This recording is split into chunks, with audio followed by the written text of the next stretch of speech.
Hey guys, this is Joel Castro coming at you with the usual. Today, I'm actually going to stop being positive for a second. I know, all the reviews I've been doing are of usually great games or a great movie, but nowadays, I'm going to go in a slightly different direction, the completely opposite direction, and talk about a game that I fortunately don't have anymore because I don't like it that much. But it's part of a series that was part of my childhood, the Spyro series, Spyro the Dragon. And I know I can't talk about a Spyro game without acknowledging the first couple of Spyro games that I've ever played. So here's a recap. The first Spyro game, it was a good game, great platforming, unique use of gliding mechanics, the fire, the charging. Spyro is a very likable character. And the first game, you have to save his homeland from this guy named Nasty Nork. He encapsulated all dragons in crystal, and it's up to Spyro to save them. There's not really much of a story after that happens. That's basically the story. Your your dragon family has been captured. Go save them. But that's about it. I give that game probably an 8 out of 10, just because of the thin story and because of very difficult platforming sections. And the second game, Spyro 2 Ripto's Rage, you actually have a story. Spyro gets transported to this new world called Avalar, where things have been going wrong ever since this guy named Ripto showed up. And you got a lot of new abilities in that game. You got the ability to hover, you got to swim, you got to climb, you got a head smash move, which was pretty awesome for smashing stuff. Who doesn't want to smash stuff with their horns if they're a dragon? And the story is better. I mean, it's still mostly kid-friendly, but it's very good. It's very good. I give that game an 8.5 because, I mean, the graphics are the same as in the other game. Not much of a change except for a few more color variations, and also because the story got ultimately stronger. Now, Spyro 3, Year of the Dragon, is by far my favorite of the series because not only do you have to play as Spyro and save dragon eggs from this evil sorceress, which actually brings a lot of depth into the story that it's portraying. This story is deep. If you want to play it, Spyro 3 Year of the Dragon, go ahead and play it. If you find it and play it, it's really good. You also get to play as I think, 4 different new characters, a kangaroo, a penguin, a yeti, and a monkey. Their names, I don't feel like saying them right now, but this is probably the best Spyro game I've ever played. I give it a 9 out of 10 because it's just that good. And Spyro is obviously still playable. He's the main character, but Spyro 3 Year of the Dragon is just my favorite. And if you have a PlayStation 3, you can go right ahead. These games cost like $5 or $6 on the PlayStation Market. If you want to 3 cheap games to play to add to your library, go ahead, download them. Now we move on to the 4th game in the console series. Spyro, Enter the Dragonfly. Oh god. That game is poopy. I'm not gonna lie. That game is poopy. I just don't know where the hell they went wrong with that game. The story goes like this. As a celebration for all the little baby dragons that have hatched since Year of the Dragon, they have the celebration where they all get a dragonfly. My first issue was they had tables and they had birthday cakes and they had balloons. A lot of the stuff that we as people have, but dragons seem to be able to use. Game logic, I know, but it's where things start going downhill. The voice acting took a bit of a downstep during the cutscene. Is not as good as the previous 3 games. I don't know what happened. Did they just stop caring? But the voice acting just slipped backwards so bad.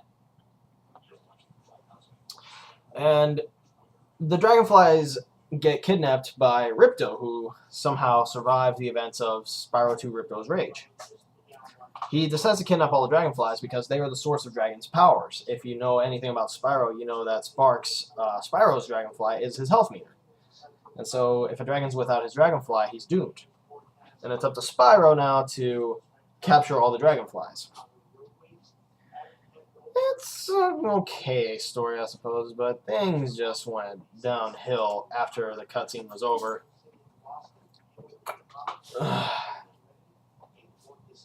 The gameplay. It's the same gameplay of Spyro. You have your charge attack, you have your fire breath. You can actually get different breath attacks, like ice. You get an ice breath. You have your fire breath. You get also lightning breath, which I thought was neat, but it wasn't executed very well. And a new one called bubble breath. What? Supposedly it's the breath to capture dragonflies, but bubbles? Really? I mean, couldn't you just walk up to them? Couldn't you just walk up to them and capture them? Like you could with those egg thieves or something? I'm not saying charge the little dragonflies, no, but, you know, you couldn't just collect them? You need this specific breath to capture them? Not cool, guys. I think that's a poor design choice. What else? Oh yeah, the level design. I was bored by it. And a lot of times it got confusing. Like, you think you have to go to this platform, but it turns out that is not the platform you have to go to. It's actually the one that you have to take a couple more hops to. And there are sometimes these weirdly open areas that you're supposed to traverse to. And I'm like, wait, what? This is a platformer. You cannot have a platformer without platforms of some sort. And to see all these open areas, I feel that they just got lazy. They just got so lazy. The mini games also were not that fun. They were just average, I suppose. And the graphics. They stayed the same. They kept the same style of graphics that made Spyro popular, and this was a game for the next generation. Made the leap from the PlayStation 1 to the PlayStation 2, where you would think you'd see more updated graphics, but they didn't really improve that much. I don't understand. The overworld also just flat out sucked. Everything is confusing. You don't know where to go. That is the main problem. That's the main problem with the overworld. You don't know where to go. If an overworld is difficult to traverse, that's not a good sign, guys. The music is so unmemorable. I can't remember a single track off that game. I just can't. And there are other issues. There are glitches beyond reason in this game. It's just so glitchy. Spyro goes through walls. Enemies disappear randomly after you defeated them. There are soundbite errors where if you're talking to characters, you don't even hear them. I'm like, what? You guys didn't playtest this game at all, did you? And also, there's another issue. Lag. Horrendous amounts of lag. And it doesn't quit. No. This is not even a game on the PC. This is for PlayStation and for the GameCube. There is lag. And it got annoying quick. Guys.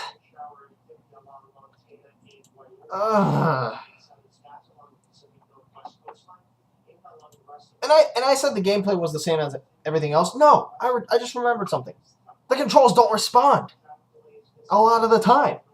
You tell Spyro to glide, he's He's just gonna jump and fall. He won't understand. Ugh. I just hate this game so much. The storyline is non-existent after the first cutscene. There are glitches and lag everywhere. The voice acting is just bad. The level designs are lackluster and confusing. The method of capturing the dragonflies is horrible and a poor design choice. And also the final boss, when you have to fight Ripto. Too easy. That's another issue. This game is too fucking easy. No. All the other Spyro games had at least some level of difficulty for a platformer. This one doesn't. And here's the thing. If you're a gamer, you don't want a game that's way too easy. You want a challenge. You want a fairly decent challenge. And if games have difficulty settings, even if there's an easy mode, at least it's still slightly challenging. This game is just not. And any falls you do have, any lives lost, are either due to glitches or just the horrendous lag, as well as the often unresponsive controls. I can't even rate this game that highly. The good points about it are the colors. You know, it still feels like a Spyro world. Spyro looks the same. The characters are modeled kind of well. Not really. And that's it. That's all I can give it. That is all I can give it. My rating for Spyro Enter the Dragonfly is a 3 out of 10. It's that bad, guys. It's just that bad. I cannot even recommend this game to anybody. I just can't. If you're a Spyro fan, avoid this game at all costs. Because it's just bad. It's terrible. And that's it for this edition of the vlog, guys. This has been Joel Castro. And yeah, signing off. See you later.